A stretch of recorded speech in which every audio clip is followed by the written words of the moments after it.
So my name is Bonnie, and I am originally from Harpers Ferry, West Virginia, and I joined the Army when I was 18 and moved all over the place. And when I was stationed up in New Jersey, maybe I don't know how many years ago now. It's been maybe about 6 years ago. I had a friend that had a dog, and the dog got really sick and she wasn't able to take care of it, so I took the dog in and spent a ton of money trying to get her better and everything. It didn't end up working. I even got another dog to help, calm her down and stuff like that, but it didn't work out, and she ended up passing away. And so then the dog that had gotten to be a companion for her was lonely, so then I ended up with my third dog. Because they didn't like being alone or whatever, and it was just from there I don't know, I started paying attention more to the animal stuff, and then I started seeing the animals in need, and it was, I think, March of 2012 is when I started fostering.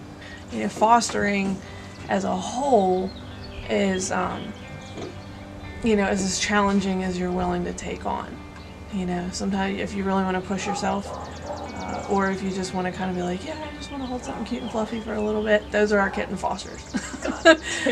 That is like chaos in a just tiny little cute package for a reason, so that you don't want to like strangle them, because kittens are I can't do kittens. There's also different levels of challenges. There's the challenge of getting them ready for adoption. There's the challenge of, integrating them into your home. There's the challenge of finding the right type of adopter.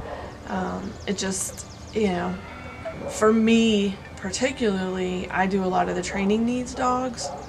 The ones that come in that are all kind of like, blah, and, so it's like, teach them structure, teach them manners, things like that. For us as fosters and working with the rescues and stuff, that we're matching the right personality types and placing these animals, whether it be a dog, cat, or even birds, whatever the case may be, in the right type of environment, so that they don't end up getting returned and they don't come back and they're not homeless again.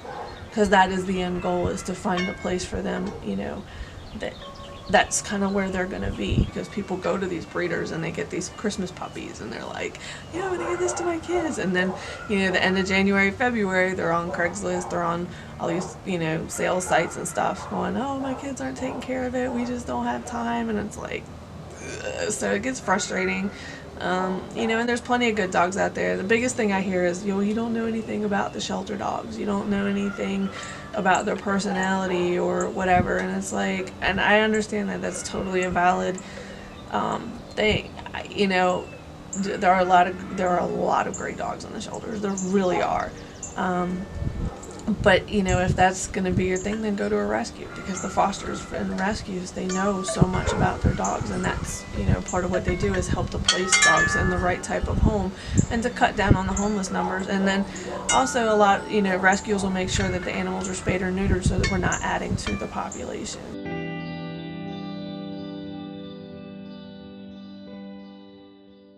Shannon Johnstone, she is amazing. She's a volunteer at the shelter, and I met her like when I started fostering there. It was about the same time she was doing the Landfill Dogs project. She's photographed several of my foster dogs for the Landfill Dogs project, and which that project is meant to showcase dogs that have been in the shelter, that if they don't get adopted, they do run the risk of euthanasia if they can't find homes for them. And when dogs are euthanized, they end up in the landfills with all the rest of the trash. And the Landfill Dog Project is to show that, look, they're not trash. There is, it gives life to something, and this, beauty to something that, you can't really see in the shelter. So you kind of get a glimpse of what their personalities are and what these dogs are like when they're not in a caged environment. when you look at these pictures, you start to see more of their individual personalities, and I think it helps people to encourage them to go into the shelter and realize that this isn't just what they are, you know, what I see in front of me.